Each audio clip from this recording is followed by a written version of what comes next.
In this video, we're going to go over some rules to remember that will help you with your IR interpretation skills. Now, there are 8 basic rules to remember.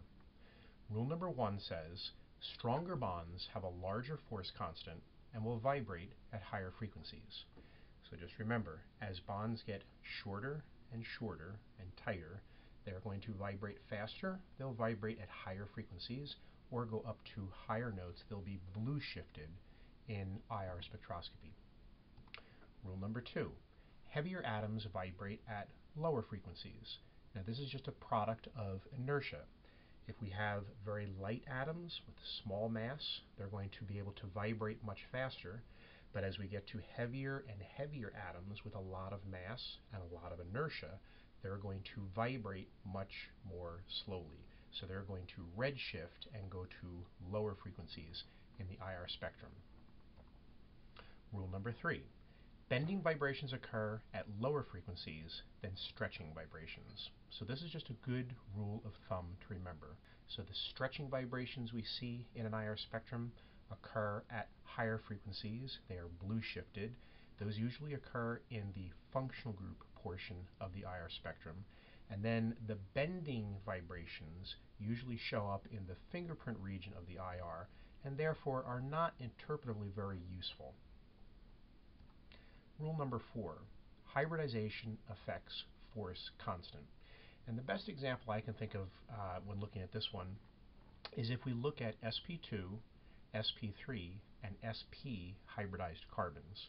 So if we look at the alkyne shown on the screen, where the carbon is sp hybridized, that carbon has the electrons held the most tightly, the most close into it. It's the most electronegative carbon in this series of 3 different types of carbons.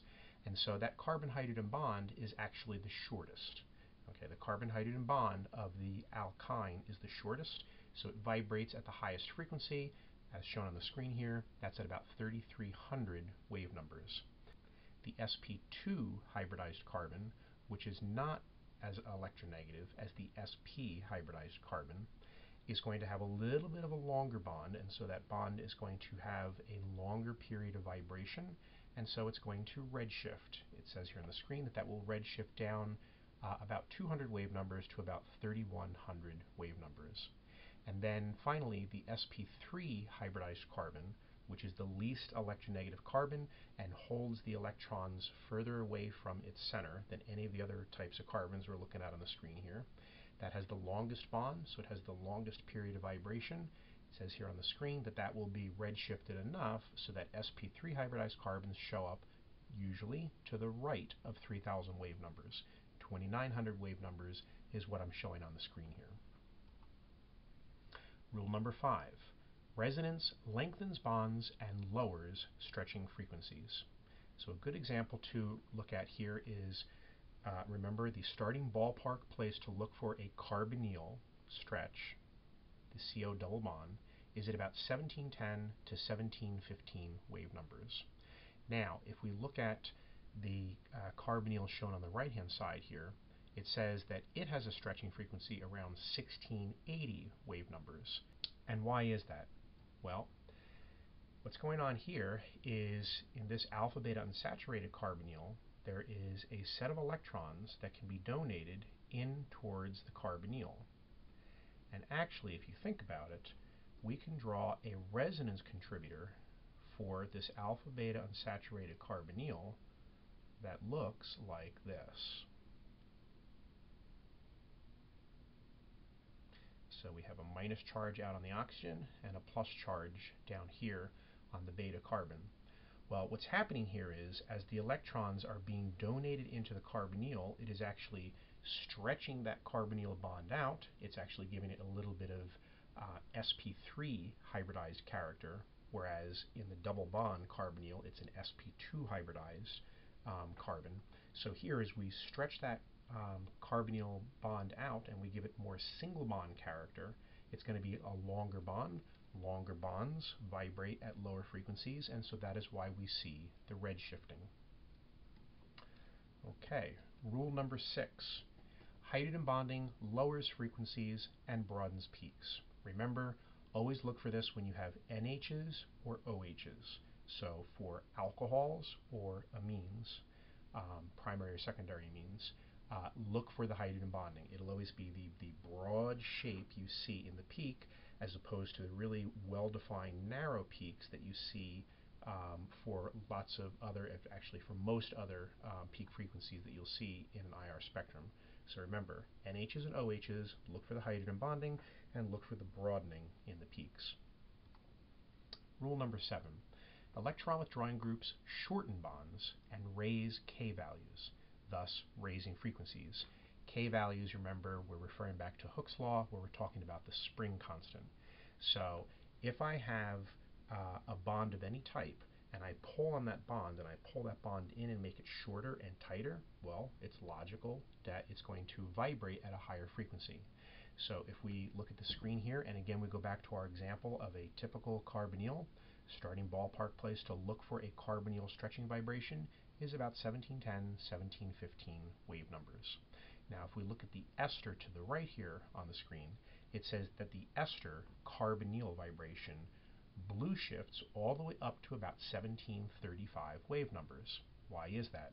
Well, because what the ester has that the ketone does not have in this simple acetone molecule, well, what the ester has, it has a very electronegative oxygen, and that very electronegative oxygen, what is it doing? Well, it is inductively pulling on electrons, pulling towards it, and so if it's pulling electrons towards it, well, it's going to shorten the carbonyl bond. It's going to shorten the carbonyl bond, it blue shifts it, and it says here on the screen, up to about 1735 wave numbers. So just remember, electron withdrawing groups, or very electronegative groups, pull electrons towards them. Bonds are electrons, so they shorten bonds and make them vibrate at higher frequencies.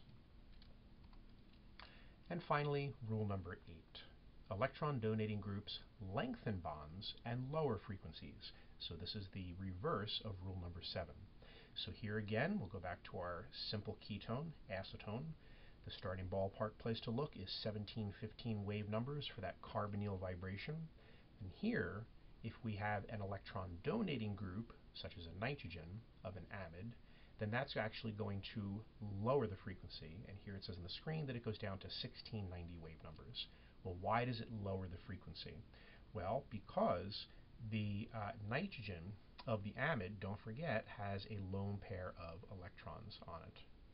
Now, the oxygen is very electronegative. It's much more electronegative than nitrogen. So what is that oxygen going to do? It is going to pull electrons towards it. So I can actually draw a resonance contributor here, where I resonance delocalize those electrons out onto the oxygen.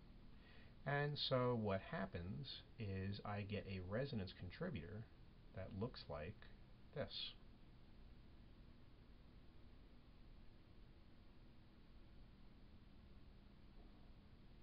Where now the nitrogen has a plus charge on it, the oxygen has a minus charge on it.